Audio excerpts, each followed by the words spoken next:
하나님 말씀 마태복음 16장입니다.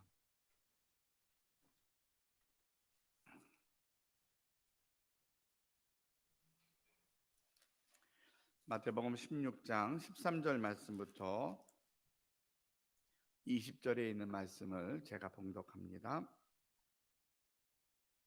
마태복음 16장 13절입니다. 예수께서 빌립보 가이사랴 지방에 이르러 제자들에게 물어 이르시되 사람들이 인자를 누구라 하느냐? 이르되 더러는 세례 요한, 더러는 엘리야, 어떤 이는 예레미야나 선지자 중에 하나라 하나이다. 이르시되 너희는 나를 누구라 하느냐? 시몬 베드로가 대답하여 이르되 주는 그리스도시요 살아계신 하나님의 아들이시니이다. 예수께서 대답하여 이르시되 바요나 시몬아 내가 복이 있도다. 이를 내게 알게 한 이는 혈육이 아니요 하늘에 계신 내 아버지시니라. 또 내가 내게 이르노니 너는 베드로라. 내가 이 반석 위에 내 교회를 세우리니 음부의 권세가 이기지 못하리라. 내가 천국 열쇠를 내게 주리니 내가 땅에서 무엇이든지 매면 하늘에서도 매일 것이요 내가 땅에서 무엇이든지 풀면 하늘에서도 풀리리라 하시고 이에 제자들에게 경고하사 자기가 그리스도인 것을 아무에게도 이르지 말라 하시니라. 아멘. 대강절이 시작이 되면 제일 먼저 교회에서 준비하는 게 교회 장식입니다. 그래서 현수막을 바꾸고 성탄절 추리를 창고에서 다 꺼내서 이렇게 장식을 합니다. 작년에 우리 청년들하고 어느 큰 대형 매장에 가서 이제 성탄절 준비를 했던 것들, 그런 기억이 나서 또 작년에 잘 이쁘게 꾸며놓고 또 사진 찍어 놓은 게 있어서 또 그것을 또 이렇게 기본으로 해서 앞에 잘 꾸며놨습니다. 우리 청년들이 여러 가지 또 사정들이 또 어른들만큼이나 많아서 많이 모일 수 있는 상황은 아니었는데 그래도 우리 도장님 비롯해서 또 영재 현종이까지 와서 어저께 잘 꾸며줘서 너무나 고마웠습니다. 어쨌든 교회 때문에 성탄절이 다가오면 이제 목사는 성탄절 이렇게 장식을 하고 꾸며놓습니다. 근데 이제 그 전에도 저는 성탄절이 다가오면 늘 했던 게 집에서 어린 아이들이 어렸을 때에는 성탄 추리하는 것들을 좀 즐겨 했던 것 같아요. 꼭 집에다가 성탄 추리 꼭 해놓고 그리고 제가 목회를 하면서는 이 시즌이 오면 여러분 꼭 집에다 성탄 추리 해놓으십시오라고 제가 그렇게 함께 권면하기도 합니다. 올해는 특별히 더 필요한 것 같아요. 왜냐하면 너무 우울하잖아요.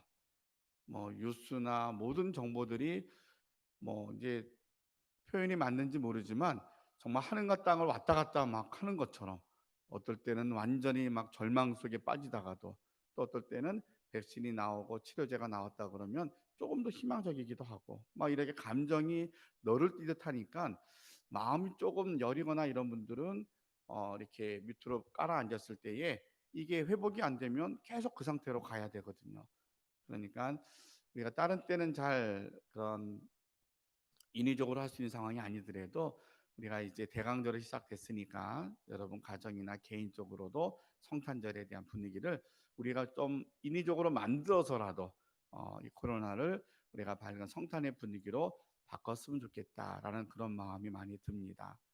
그리고 제가 주로 하는 또 하나는 캐롤을 많이 듣습니다. 그래서 이제 책상에 앉으면 유튜브를 켜고 뭐 강의나 설교나 계속 듣다가도 이슬이 되면 자동차에서도 캐롤이 계속 나오게끔 합니다. 그래서 혼자도 중얼중얼 거리고 그래서 어느 시간에 어느 곳에 가더라도 성탄절 또 예수님 그리고 캐롤에 대한 분위기 문화들을 내 스스로가 또 그 안에 이렇게 머물기를 바라고 또 그것이 내가 그 안에 늘 있으니까 여러분들에게도 같은 느낌들을 전하지 않겠는가 그런 생각이 들고 또 하나 하는 것이 카드를 보내는 걸 제가 많이 권면을 합니다. 내가 손카드 어려우면 요새는 핸드폰으로 카톡으로 다 보낼 수 있으니까 올해는 꼭 여러분 성탄절 미리미리 아니면 시간이 다가올수록 우리 안부를 좀 묻고 코로나 때문에 올 1년 너무 힘들었는데 괜찮았냐고 그래서 좀 잊고 살다가도 우리 성탄절이 다가오니까 우리가 다 개인적으로나 가족들한테 안부를 물을 수 있으면 이런 기회에 예수님에 대한 소식을 전하면 좋지 않겠는가 하는 마음을 가져보게 됩니다. 그래서 이번 성탄절 예배를 어떻게 준비할까 뭐 여러 가지 아이디어나 생각들을 많이 합니다. 여러분 기대하셔도 좋을 것 같습니다. 어려운 가운데 있지만 우리가 지난 추수감사주일 예배를 은혜 중에 잘 드렸던 것처럼 성탄절 예배도 은혜 가운데 드릴 수 있도록 여러분 함께 기도해 주시고, 또 좋은 의견이나 아이디어가 있으면 저한테 알려주시면 참고해서 예배를 준비하도록 하겠습니다. 우리 교회에서는 오늘하고 다음 주일은 대강절이지만 대강절에 대한 말씀이 아닌 교회를 주제로 함께 말씀을 살펴보려고 합니다. 왜냐하면 내년이 우리 서단성산교회가 창립한 지 30주년이 되는 해입니다. 그래서 우리가 12월 8일이 창립 주일 예배를 드렸던 날이더라고요. 그래서 우리가 어느 주일에 창립 기념 주일로 정해서 드리면 좋을까라고 생각을 하다가, 대강절 두 번째 주일이면 거의 앞뒤로 맞는 것 같아요. 저희는 12월 8일이기 때문에. 그래서 다음 주일이 대강절 두 번째 주일이고, 그래서 다음 주일에 우리가 창립 기념 주일 예배로 드릴 텐데, 지금 코로나 이 상황에서 무슨 잔치를 하거나 그럴 수 있는 것은 아니고요. 또 제가 미리 올해 하고 내년에 이렇게 창립 기념 주일을 정해서 교회가 절기처럼 함께 생일 잔치를 하겠다라는 의도보다는, 우리 교회 생일 정도는 알고 살아야 되지 않을까. 우리 서단성산교회 성도라면 우리 개인이 내 생일도 알고 부모님 생일도 다 알고 지내고 있는데, 내가 속해 있는 우리 교회 생일을 좀 알고, 또 어떻게 교회가 창립이 되었고 어떤 과정으로 세워졌는가를 우리가 지금 알아야 다음 세대에도 이것을 알려주지 않겠는가 하는 그런 생각이 들어서, 30주년 여러 가지를 준비할 수 있겠지만, 그래서 올해 먼저 창립 기념 주일로 지키려고 합니다. 그래서 광고에도 나가 있는 거 여러분께 알려드렸지만, 다음 주일에는 우리 김정희 목사님 사모님을 저희가 초대를 해서 사모님께 우리가 창립 때 이야기를 좀 들어보려고 합니다. 그래서 사모님하고 목사님께 먼저 제가 여쭙고, 그리고 사모님하고 통화를 했는데 사모님도 그렇게 말씀하시더라고요. 다 알고 계셔요. 우리 교회에 지금 어느 분이 나오십니다 아시는 것 같아요. 창립 멤버는 아무도 없는 것 같아 그러시더라고요. 네, 다 알고 계시는 거죠. 그러니까 그래서 아마도 그때 얘기는 당신이 해줄 수 있을 것 같다고. 그래서 그 뒤에는 여기 계신 분들이 다 아니까 그런 얘기보다는 우리가 처음에 계셨던 분들 이야기를 좀 들려주면 괜찮을 것 같다. 그래서 다음 주일에는 우리 이승숙 사모님 모시고 우리 예배를 같이 드릴 겁니다. 여러분 빠지지 마시고 함께 오셔서 사모님도 뵙고, 또 우리 교회가 이렇게 교회가 설립이 됐구나 하는 것도 우리가 함께 알아서, 먼 날 여러분들은 그 먼 날 되기까지는 더 오래 사실 것 같긴 하지만, 우리 모두가 그래도 우리 다음 세대까지는 우리 교회가 이렇게 이렇게 세워졌어라는 이야기를 들려줄 수 있는 그런 시간이 되었으면 좋겠습니다. 어느 목사님이 설교 중에 교회에 대한 비유를 들면서 에펠탑을 비유로 드셨더라고요. 프랑스에 있는 그런 에펠탑이 어떻게 세워졌는가 해서 그 역사를 이렇게 살펴보았더니, 1889년에 312m의 높이로 탑이 만들어집니다. 그러니까 이걸 단순하게 그 1800년도에 세워진 이 탑이 얼마나 높은가에 대한 비유를 이렇게 비유를 들었더라고요.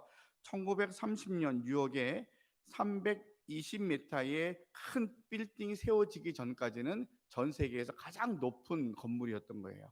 그 탑이 굉장히 오래 전에 그것도 굉장히 높은 탑을 그렇게 세운 겁니다. 그래서 312m의 그 탑을 세웠는데, 이 탑에 들어간 그 재료들을 보면 6,300톤의 연철이 들어갔고 12,000개의 들보와 250만 개의 리벳이 들어갔다 그래요.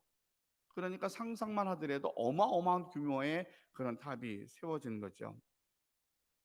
근데 사실은 그 옛날 1889년도에 이 탑이 세워졌을 때에 도시의 지식인들은 격렬하게 반대했답니다.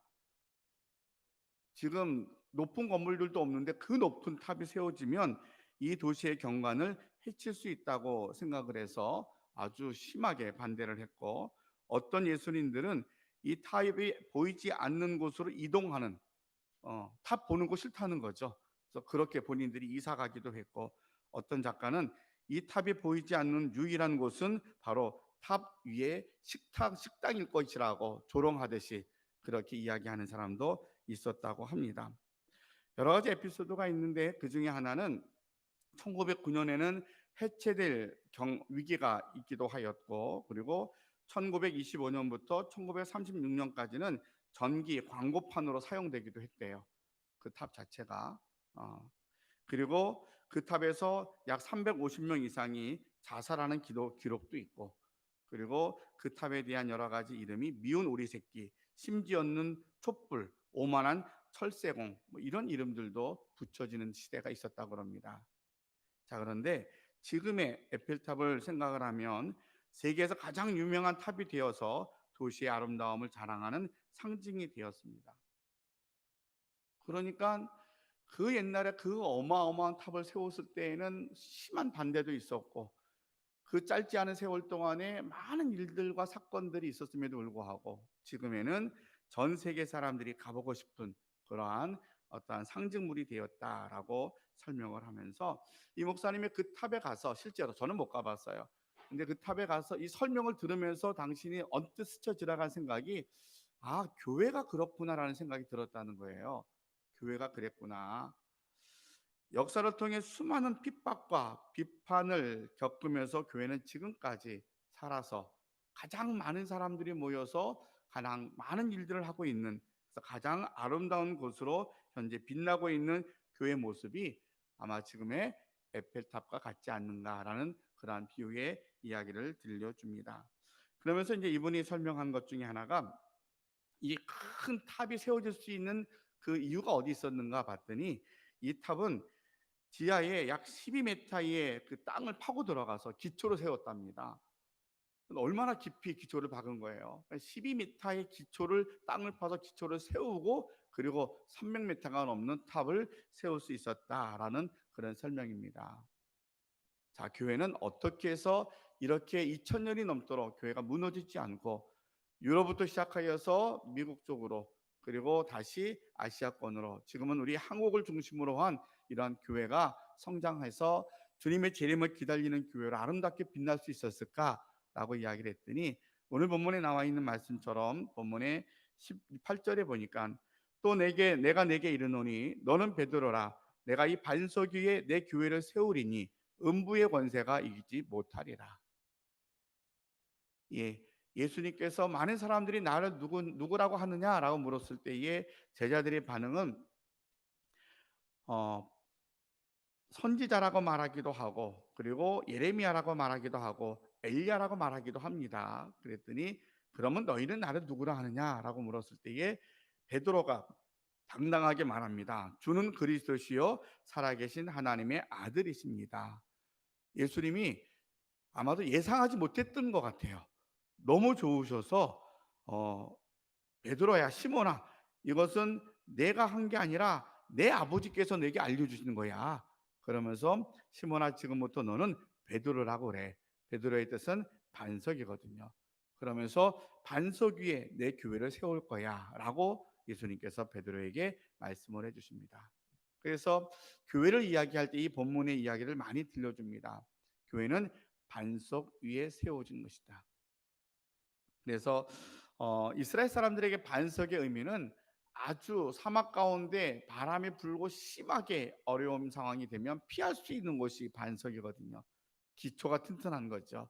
그래서 반석 위에 세워진 교회, 앞에 에펠탑의 이야기를 들려주었던 것처럼 12m의 깊이 있게 기초를 세워서, 기초 위에 이제는 탑을 세워서 지금 꽤 100년이 넘은 오랜 세월이 지났는데도 그 탑에 진가가 나오는 것처럼, 반석에 세운 교회가 시간이 갈수록 아마도 더 빛나고 아름다운 교회가 되지 않겠는가 하는 이야기를 다시 한번 들려줍니다. 자, 그러면 여기서 말하고 있는 반석이 무엇일까? 교회의 기초가 무엇일까라고 말하면 그 가장 중요한 게 바로 신앙적 고백입니다. 신앙 고백. 구교에서는 베드로 위에 교회를 세웠다 그래서 그 베드로를 굉장히 중요한 인물로 인정을 합니다. 물론 사도 베드로는 대단한 사도이고요, 또 초대교회의 또 모든 제자들과 함께 교회를 세워간 그런 예수님의 수제자인 것은 분명히 맞습니다. 그렇지만 베드로는 또한 우리가 성경에서 보는 것처럼 완전한 사람이 아닙니다. 예수님 십자가에 붙잡혀 갈 때에, 지시교회에서 붙잡혀 갈 때에 3번이나 아주 격하게 부인했던 그런 베드로이기도 하고요. 그러니까 인간 베드로가 아니라 오늘 우리가 보는 이 만난 베드로는 예수님을 주는 그리스도시요 살아계신 하나님의 아들입니다라고 고백했던 베드로. 그리고 그 베드로의 신앙 고백 위에 교회가 세워지는 거죠. 그러니까 반석은 인간 베드로가 아닌 이 귀한 고백을 한 베드로, 그리고 그 신앙 고백 위에 교회가 세워진 것이다. 이렇게 여러분들이 생각하시면 될 겁니다. 그래서 교회를 말할 때에는 가장 중요한 것은, 요새는 이렇게 비대면처럼 예배 드리기도 하고 대면 예배도 드리기도 하지만 대면 예배, 비대면 예배가 중요한 것, 또 건물 교회가 중요한 것, 이것이 아니라 정말 중요한 교회의 개념은, 교회는 신앙 고백 위에 세워진 것, 신앙 고백하는 무리들, 즉 베드로와 같이 예수님은 그리스도시요 살아계신 하나님의 아들이십니다. 그리스도라는 말의 뜻은 뭐예요? 구원자, 메시아라는 거잖아요. 예수님은 나의 구원자이십니다. 메시아이십니다. 예수님만이 유일하신 구원자이십니다. 그리고 지금도 살아계신 하나님의 아들이십니다. 라고 고백하는 사람들이 교회예요. 그러니까 이 건물은, 우리가 날씨가 점점 추워지는데 밖에서 예배 드릴 수 없잖아요. 우리가 공동체가 모여서 예배 드리기 위한 장소인 거죠. 교회는 다르게 말하면 예배당인 거예요. 그러니까 이 건물을 교회라고 말하지만, 그렇다고 예배당은 의미가 없습니까? 아니에요. 이 예배당은 너무 중요해요. 우리가 어떤 것이 더 중요하냐라고 비교할 수 없는 것들인데, 세상 사람들이 이것을 자꾸 비교시키고 이것을 자꾸 이간질시키고 나누려고 하는 것 같아요. 교회는 우리가 예수님을 그리스도라고, 살아계신 하나님의 아들이라고 고백하는 사람들이 교회이고, 또한 이 신앙적 고백하는 공동체가 모여서 예배하는 이 예배당이 교회인 것이에요. 그러니까 우리가 눈에 보이는 교회와 우리가 함께 모여 있는 이 공동체가 바로 교회인 것을 우리가 먼저 생각하면서, 교회는 이런 것이구나라는 정의를 우리가 먼저 마음속에 잘 간직할 수 있어야 합니다. 어떤 분이 한국 교회를 진단을 했어요. 한국 교회는 기독교라고 말하면 성경에서 말하고 있는 2000여 년 전에 예수님을 통해서, 그리고 1517년 종교개혁을 통하여서 개신교가 시작이 되었고, 지금의 기독교는 개신교를 이야기한다면 우리의 개신교가 한국에 들어온 지는 약 130년 정도 됩니다. 그렇게 오래되지는 않았어요, 역사로 보면. 자, 그러면 130년의 기독교, 한국의 기독교는 어떤가? 한국의 교회는 어떤가라고 진단하는 설명을 보니까, 전통적으로 한국 교회는 말씀 중심의 교회였다라고 설명합니다. 그래서 참, 이 우리나라가 복음을 받아들일 때는 어떤 상황이었냐면, 나라를 빼앗기고 아주 어려웠던 상황이었어요. 너무 가난하고 나라도 없고 정말 어디 희망도 없고 소망이 없는 중에 기독교가 들어와서 그것이 우리의 희망이 되었고 소망이 되었어요. 그래서 기독교를 받아들였던 초대교회, 한국의 초대교회의 역사와 기록들을 보면 전 세계에 없는 기록들이 참 많습니다. 그래서 우리는 선교사가 들어오기 전에 성경이 먼저 한글로 번역돼서 들어온 나라예요. 대단한 거죠. 그러니까 성경을 먼저 받아보고 읽으면서 우리가 선교사들을 맞아들이게 되었고, 선교사들이 철저하게, 어쨌든 몸부림치면서 가난하고 또 우리의 모습, 문화 속에서 본인들이 갖고 있었던 문화랑은 조금 이해가 안 되는 게 너무 많아서 힘들었지만, 끊임없이 선교사들도 하나님 앞에 엎드리면서 1907년 우리 평양 대부흥 운동의 역사를 보더라도 선교사님들이 먼저 회개 운동을 합니다. 그러니까 한국의 복음을 전하고 열심히 교회가 점점 부흥하면서 놀랍게 성장을 했거든요. 성장하다 보니까 큰 건물이 세워지고 이러는 가운데, 그 옛날 100년도 전에, 120년 전에 선교사들이 먼저 회개 운동을 해요. 우리가 교만한 것 같다. 그래서 다시 한번 교회가 부흥의 운동의 역사를 맞이하면서 이제 해방을 맞이했던 한국의 역사들을, 우리가 교회 역사를 보게 됩니다. 그래서 1900년도의 전후에서 우리가 선교사님들 통하여서 교회가 세워질 때에는 철저한 말씀 중심의 교회였음을 우리가 보게 됩니다. 그러다가 해방을 맞이합니다. 그리고 정치적으로 혼란기를 맞이하면서 두 번째 한국 교회를 진단할 때에는, 교회가 여러 종파로 나누어지면서 인기 영합주의에 도입하게 되었다라고 평가를 해놨더라고요. 조금 수용하기 좀 어려운 부분인데, 근데 또 사실 맞기도 해요.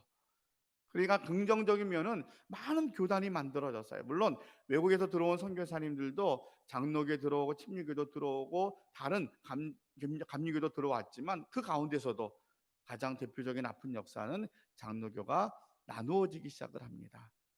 그래서 합동측과 통합측이 되고, 또 합동측 안에서는 또 많은 수십 개의 교단이 나눠지게 되고, 또 기장이 나오고, 또 기장 안에서도 예장이 나오고, 이렇게 교단이 나누어지는, 신학적 이유 때문에, 정적 이유 때문에 교단이 나누어지는 그러한 모습들로 교회가 점점 나아가게 됩니다. 긍정적인 면과 부정적인 면이 한국 교회에 진단하다 보니까 같이 나오는 것 같아요. 긍정적인 면으로 말하면 교회가 급성장하는 계기가 됩니다. 그게 언제냐면 1980년대로 전후한 시기였어요. 그래서 이건 저의 이야기가 아니라 이 분석하신 분의 이야기를 꼭 꼬집어서 말하면 한 교단을 이야기합니다. 그래서 이 한 교단을 중심으로 하여서 교회가 너무 크게 성장을 해요. 그래서 그 성장한 것이 각 교단의 색깔을 다 없이 만들었어요. 지금도 각 교단마다 조금은 색깔들이 조금 다릅니다. 그래서 우리가 장로교 안에도 보수적인 교단이라고 말하면, 이제 그 옛날에는 악기도 청년들처럼 뭐 기타 치고 드럼 이런 거 없었고요. 전혀. 그러니까 전에는 장로교 자체가 다 없었는데 합동 측은 좀 빨리 받아들였어요. 근데 아니 통합 측은, 근데 합동 측은 오랫동안 그걸 받아들이지 않았어요.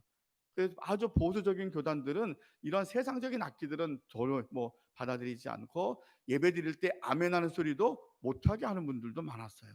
박수는 뭐 생각지도 못했고요. 뭐 할렐루야 하는 것 어디서 그런 거 합니까? 이런 게 못했던 그런 교단들이 있었고, 또 그런가 하면 어떤 교단들은 점점 교인들에게 막 활기차게 예배를 드립니다. 막 일어나서 찬양을 부르고요. 요새 아이들 찬양 집회 가면 우리도 그렇지만 앞에 막 이렇게 나와 갖고 아이들이 몸 찬양하듯이 그렇게 찬양하잖아요.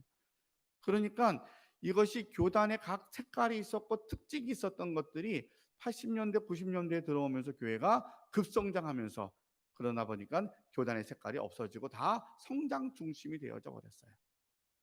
그러니까 성장 중심으로 가는 교회 색깔 안에서는 하나님의 말씀과 하나님의 가장 죄에 대해서 엄하게 다루었던 것들을, 이것이 점점 세속화되어져 가고 세상과 합류하게 되고, 이것이 괜찮다라는 말로 야합하는 것처럼 그런 모습이 조금씩 드러나기 시작을 했어요.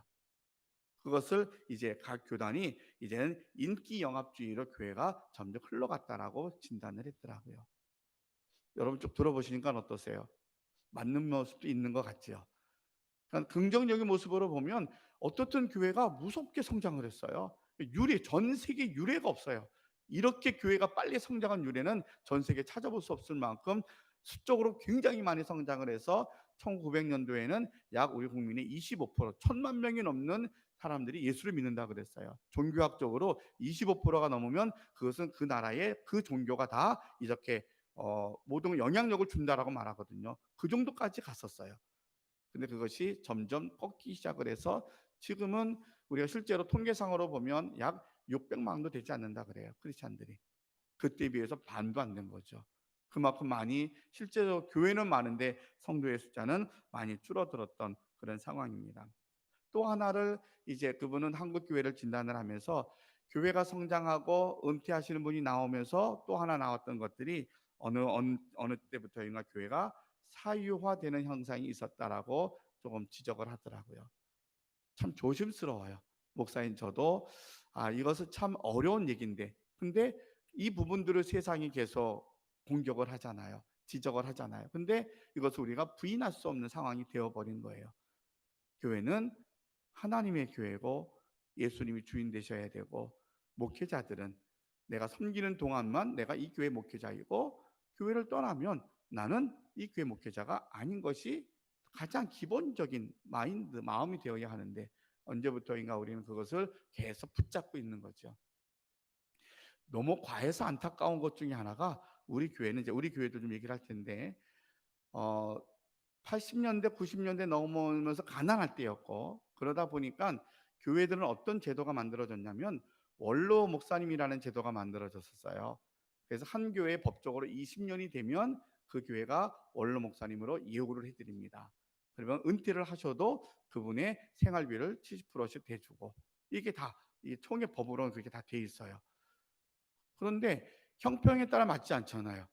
어느 교회는 시골 교회, 그 가난한 게 지금도 미자립 교회 같은 경우는 30년을 목회해도 내가 목회하는 동안에 내가 내 월급을 못 받고 생활했는데, 그러면 내가 은퇴한다고 후임 목사도 월급을 못 받을 텐데 내가 거기서 70% 어떻게 받아가?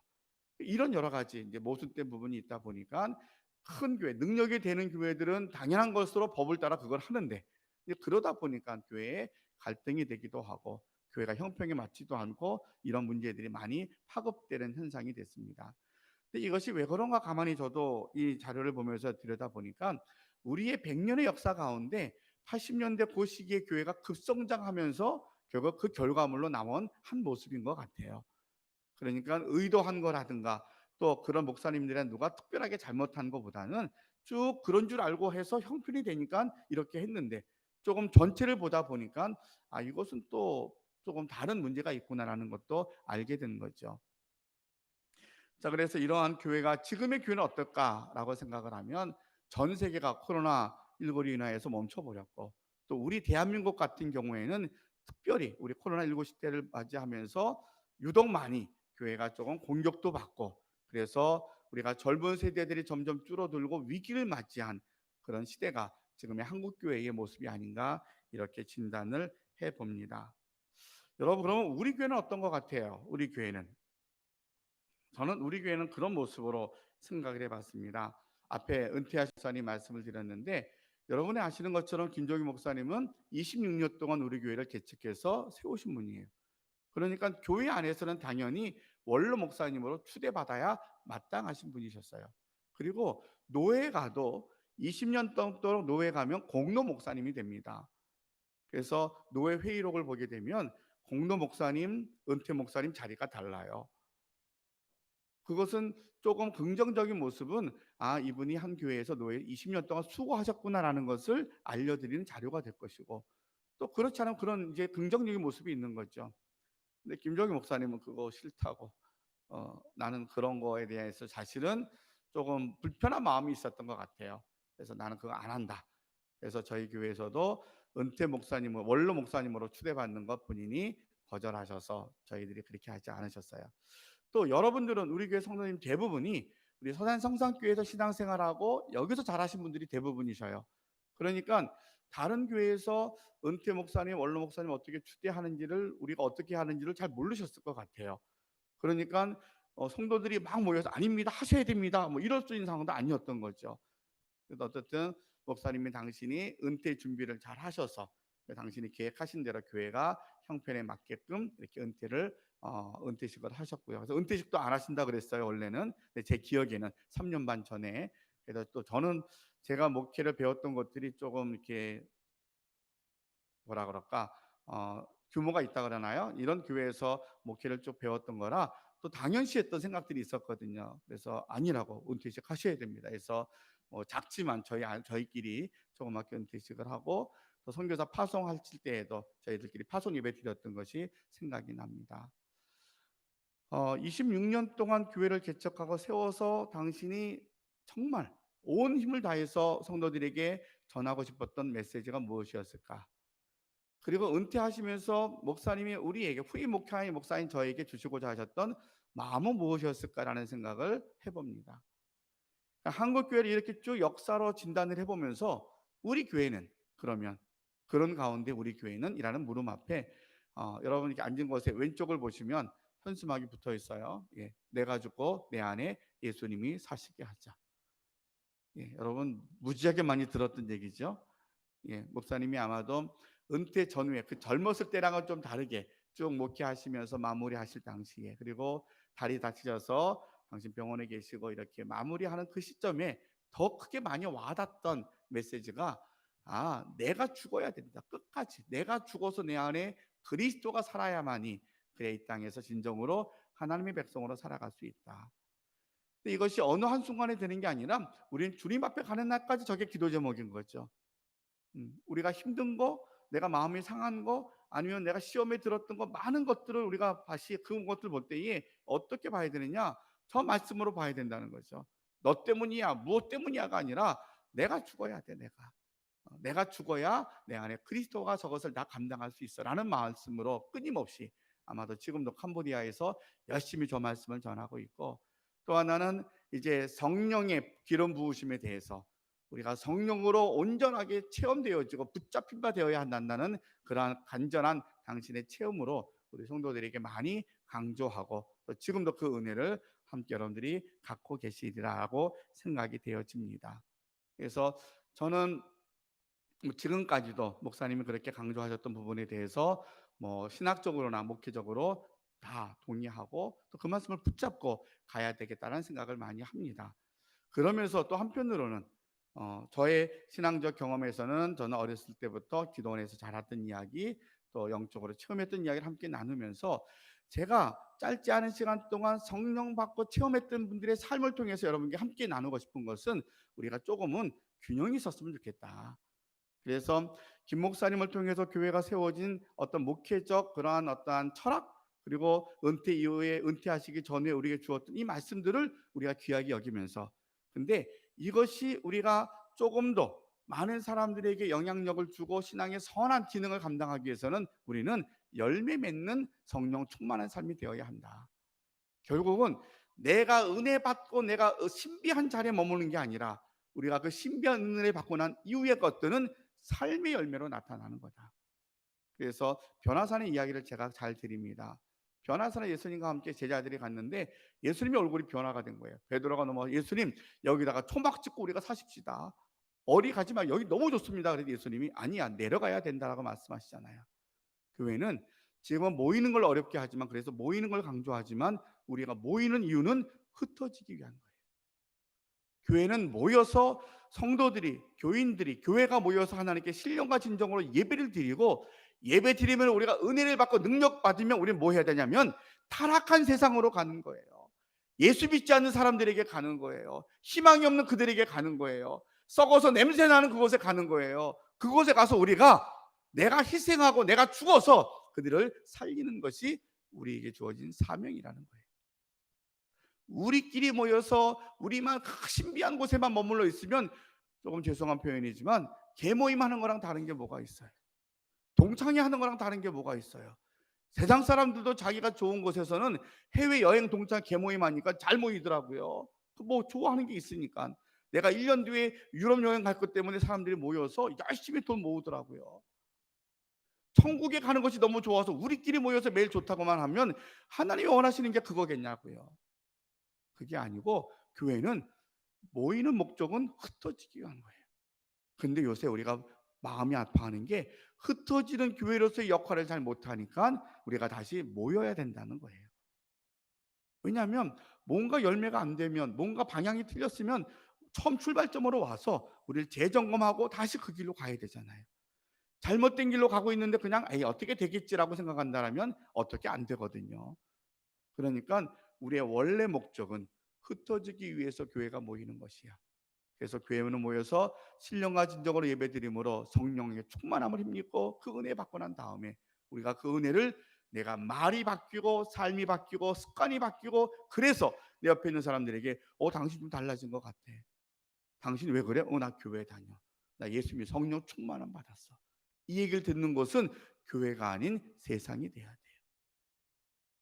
세상 속에서 사람들에게 말과 행동과 내 습관이 달라진 걸 보면서 당신 왜 그래? 이상한 것 같아. 내가 교회 다니기 시작을 했어. 내가 교회를 오래 다녔지만 내가 새롭게 말씀으로 거듭남을 체험했어. 성령이 내 안에 계시니까 내가 정말 뜨거운 마음에 내가 주체할 수 없는 마음이 내 안에 가득 차게 되었어. 라는 것을 우리끼리 나눈과 더불어서 세상 사람들에게 나눌 수 있어야 된다는 거죠. 그래서 우리가 받은 은혜를 우리 교회 좋은 전통을 가지고 이제는 내가 이것이 내 삶에 어떻게 나누어 주고 선포될 수 있을까라는 그 고민을 통해서 자 이제는 우리가 세워가는 것이 무엇일까라고 고민하다가 말씀으로 세워지는 게 중요하겠다라고 생각되어져서 우리 교회는 1대1을 많이 합니다. 그래서 사모가 열심히 1대1을 하면서 우리 성도님들이 한 3분의 1을 한 것 같아요. 그래서 1대1 하신 분들이 또 1대1을 하고 이렇게 이어져 가는데 또 저도 이제 남자분들하고 계속 1대1을 이어가고 있고 청년들하고도 1대1을 합니다. 왜냐하면 자 우리가 그 예수님에 대한 은혜를 아는데 우리가 66권의 말씀 속에서 이미 응답 주신 말씀으로 내 믿음을 기초를 다져가자. 그래서 한쪽에는 성령 충만한 은혜를 경험을 하고 한쪽으로는 말씀으로 우리가 이 믿음을 기초를 다지고 나면 그 열매는 너무나 자연스럽게 우리가 힘든 곳을 마다하지 않고 내가 편안한 길을 가는 것이 아니라 힘든 곳을 찾아갈 수 있는 믿음의 고백이 더 많이 나와야 되지 않을까라고 생각합니다. 그리고 제가 이제 교회를 부임하면서 지금껏 열심히 일하고 또 집중하고 여러분이 함께 동의해주고 참여했던 것들이 다음 세대에 대한 이야기입니다. 청년들하고 이제 올해도 준비를 해요. 이번에 졸업하는 대학생들, 이제 예비 대학생들을 데리면 본인들이 어떻든 제가 뭐 설득을 하건 어떻게 하든 이제 12월 달부터는 또 매주일마다 교회 오라고 그래서 제가 데리고 한 2달 동안은 함께 보내려고 그럽니다. 그래서 그 청년들을 데리고 너희들이 앞으로 사회인이 되어야 하는데 그러려면 구원의 확신은 가지고 가야 돼. 그리고 꼭 교회 중심으로 살아야 돼 하는 것을 알려주어야 우리 아이들이 어디를 가든지 이걸 안 잊어먹습니다. 그런 마음 갖고 제가 오던 해부터 여기 있는 우리 주은이 때부터 시작해서 영재 때도 그리고 군에 가 있는 또 우리 은우 때부터 그리고 이제 올해도 영광이야 또 서진이도 불러서 그렇게 하려고 합니다. 그래서 다음 세대를 위해서 우리 아이들이 그냥 만들어지는 게 아니라 그저 최소한 붙잡고 아이들한테 이 내용들을 잔소리처럼 좀 들려줘야만이 아이들이 이것을 함께 따라오지 않을까. 그리고 코로나 때문에 멈추었는데 아이들한테 한편으로는 우리가 대한민국에 있는 산들을 좀 정복을 해보자고 지리산, 설악산, 한라산, 백두산을 한번 가보자. 그래서 그래도 50%는 갔어요. 지리산도 가고 설악산도 가고 이제 한라산 가다가 멈춰서 못 갔는데 그것은 사실은 산은 정상까지는 못 가고 문턱까지만 갑니다. 그래도 아이들한테 그것을 어떻든 도전해 보자고 하면서 모여서 수련회 이름으로 가서 집단으로 상담도 하고 진로도 같이 하면서 관계를 맺어갑니다. 여러분 교회는 관계예요. 아이들한테 친해지고 관계가 되면 자기들끼리 와서 만남도 갖거든요. 자, 그래서 교회는 이제 다음 세대를 위해서 교회가 세워지려면 청년들과 주일학교에 우리가 정말 그들이 원하는 걸 해야 됩니다라는 마음을 많이 전합니다. 하나 코로나 때문에 너무나 안타까운 것은 우리 주일학교와 중고등부 예배가 제대로 이루어지지 못해서 너무 마음이 아픕니다. 그래서 저는 기도 중에는 내년에는 하나님 한 명이라도 우리가 함께 붙잡고 예배를 드릴 수 있어야 된다면 그렇게 하고 싶습니다 하는 마음으로 준비를 하고 있습니다. 그래서 우리 교회는 어떤 교회인가? 우리 교회는 정말로 십자가의 복음으로 말씀의 기초를 세운 교회.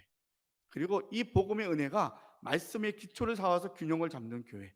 그리고 다음 세대로 나아가는 교회로 교회를 세워가고 있는 그런 교회입니다. 교회는 무엇인가라고 기능적으로 설명을 했더니 이렇게 교회에 대한 설명을 했습니다. 객관적으로 주님과의 관계에서는 교회는 그리스도의 몸입니다. 목적과 사명 면에서는 교회는 선교 전문 기구입니다. 구조와 기능 면에서는 교회는 가정이며 우리는 가족입니다. 우리가 조금 더 교회가 이제 점점 여러분들이 연령층이 높아지게 되면 여러분의 자녀보다 교회가 여러분들을 더 돌보는 기능을 할 겁니다. 우리 친구들 목사님들 가운데도 연세가 많은 교인들이 있어야 오래돼가지고 이분들은 다 자녀들이 목사님께 연락을 해요. 목사님 어머님이 연락을 안 받으셔요. 그 목사님이 막 불이 나게 그 권사님 댁에 가봅니다. 근데 이게 바로 교회의 모습인 거예요 앞으로. 그리고 이제 우리 앞에 있는 식구 여러분도 생각을 해보세요. 우리는 일주일에 한 번씩 최소한 만나요. 동기간도 그렇게 만나십니까? 부모님들도 그렇게 못 만나잖아요. 멀리 떨어져 있으면. 아, 교인들이 가족이구나. 주관적인 생각이지만 교회는 내 교회라는 마음이 정말 중요한 생각인 것 같아요. 그래서 부득이하게 교회를 옮기시거나 이런 경우도 어차피 이제 멀리 가거나 사정이 있어서 그런 분들을 가끔 보더라도 참 어려움을 많이 겪어요. 그래서 여러분들이 교회는 내 교회이다. 그리고 또는 새로 오신 분들에게 제일 먼저 하는 이야기가 그럽니다. 오늘 교회 등록했으면 이 교회는 당신의 교회입니다. 이 두 가지 마음이 같이 있어야 되는 거예요. 여러분들은 서단성산교회는 내 교회예요. 어디를 가더라도 여러분의 교회는 서단성산교회예요. 그리고 우리 교회 처음 오시는 분 누구든지 여러분은 서상성교회 여러분이 교회입니다라고 우리가 분명히 알려줄 수 있어야 될 겁니다. 이렇게 교회 공동체가 세워진다라면 우리 교회는 주님 오시는 그날까지 날마다 행복하고 날마다 기쁨이 넘치고 그리고 날마다 주님이 허락하신 은혜 안에서 새로움을 경험하는 그리고 다음 세대가 기대하는 교회가 될 줄로 믿습니다. 이 어려운 시대에 한 가지만 우리가 다짐하고 말씀을 마치고자 합니다. 세상이 지금 교회를 향하여서 비난을 합니다. 우리도 그것에 대해서 아니야라고 변명하지 않습니다. 그러다가 우리가 하나 잊어버린 게 있어요. 여러분, 보이는 교회나 교회 공동체가 역할을 못하더라도 그럼에도 불구하고 우리가 외쳐야 될 소리가 있습니다. 그것은 바로 하나님의 말씀입니다. 지금의 교회가 2020년 코로나19 때문에 특별한 상황이 놓여 있는 지금의 교회가 우리 교회는 그래도 괜찮습니다라고 생각할지 모르지만 위기에 놓여 있는 한국 교회가 우리가 바라보면서 해야 될 것이 무엇이냐면 교회는 그럴 수밖에 없어라고 하는 게 아니라 교회는 어떤 상황, 어떤 자리라도 하나님의 말씀을 선포하는 교회의 사명을 감당해야 합니다. 그것은 오직 예수님만이 우리의 구원자 되십니다.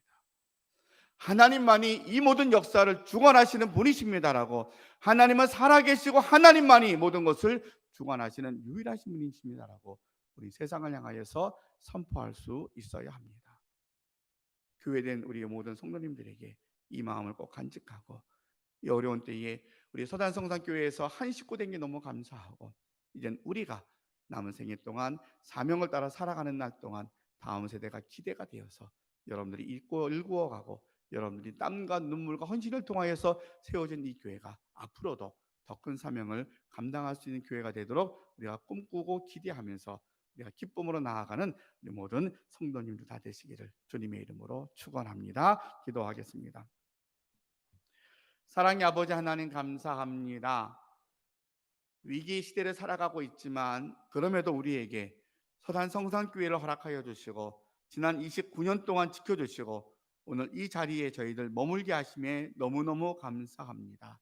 주님, 교회를 설립하고 또 지난 26년 동안 눈물과 땀과 헌신으로 세우셨던 우리 김정희 목사님과 찬양 멤버들, 그리고 지금까지 교회를 지켜오는 우리 모두에게 하나님 그 고마움과 감사하는 마음을 전합니다.